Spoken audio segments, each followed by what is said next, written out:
Slavery is a lot of things. Inhuman, yes. Atrocious, yes. But over, not in the slightest. In Dallas, the sex industry is a $99 million per year industry. It looks like 740 girls being trafficked in Texas every single month. It looks like women trapped in prostitution. And you may say, no, the woman that I see on the street corner is there by choice. But think again, because the average age of entry into prostitution is between 12 and 14 years old. That woman that you see on the street corner might have been manipulated, lied to, coerced into selling her body for the past 10 years. So just because you don't see her chains does not mean they're not there. Micah 6:8 commands us to seek justice. And church, this is not justice. Children being abused is not justice. Women trapped in prostitution is not justice. So what do? What if we had a legal system that punished the people who are buying sex? A legal system that held those who were selling women accountable. A legal system that punished those who purchased sex instead of those trapped in the industry. What if we offer those women healing instead of a jail cell? I want to show you 3 things today. I want to show you the horrors of the sex industry. I want to show you how our justice system has missed the mark, and I want to show you what you can do to help seek justice in Dallas, Texas.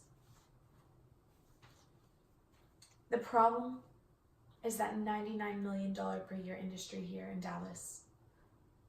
The problem of prostitution, of girls being lied to and manipulated to sell their bodies.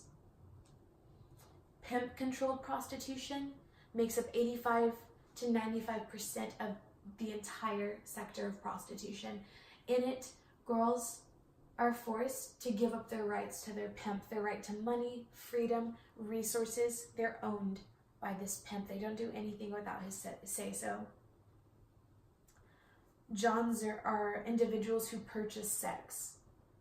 They dehumanize these girls. They use them, and then they throw them away.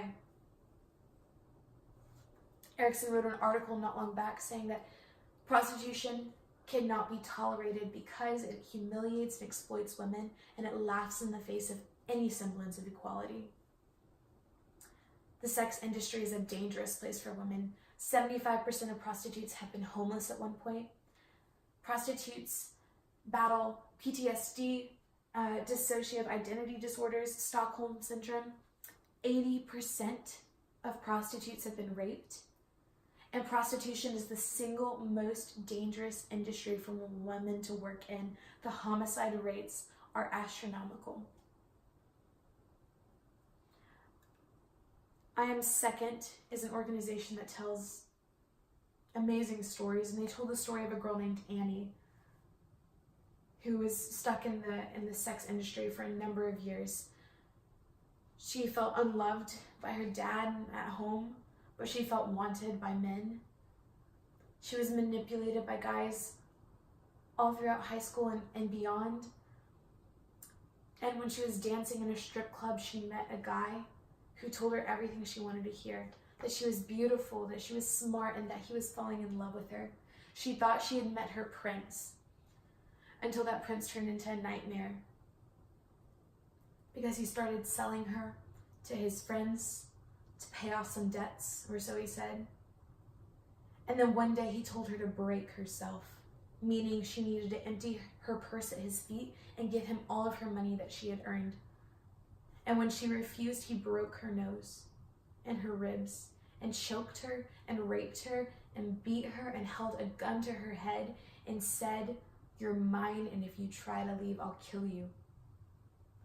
And Annie stayed in that hell for 5 years until finally she escaped with no money, no friends, no connections, until she overdosed on cocaine in a dark hotel room alone.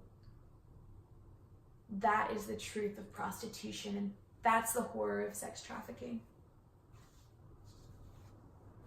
It's a complex problem, and I'm not claiming to have a full solution, but there is one thing we can do to help diminish the problem. We can make buying sex a felony. Right now, someone who solicits a sex worker, someone who pays for sex, if they're caught, it's basically a slap on the wrist. It's a misdemeanor. We're not holding those who are abusing these women accountable. Sweden has already implemented a system like this. In 1999, they made it the equivalent of a felony to buy sex, not to sell sex, but to buy it. And since then, the amount of prostitutes has decreased by 2/3, and the amount of Johns, people purchasing sex, has decreased by 80%. They took away the market, so they took away the industry. And if America doesn't implement a legal system like this, we will continue to protect those abusing women. And we will make it unsafe for the women trapped in the sex industry to get help. We make it safe for the abusers and unsafe for the abused. So what do you do about it? I'm going to make it really simple. Go to reclaimed431.org. Did you know we have a sex trafficking ministry here at our church? And they're always looking for volunteers. There are classes to take to get informed. There are ways to get involved in search and rescue operations and advocacy for laws like the one I'm proposing here.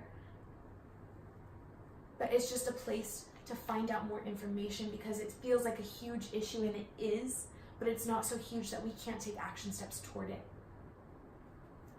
Slavery is real and it's ugly, but we have to look it in the face in order to do something about it. Remember Annie? She didn't die in that hotel room. First responders found her high and clean for life, but she didn't die. She was rescued and she met Jesus, and now Annie is going back into the sex industry not as a victim but as a beacon of hope to help bring other women out.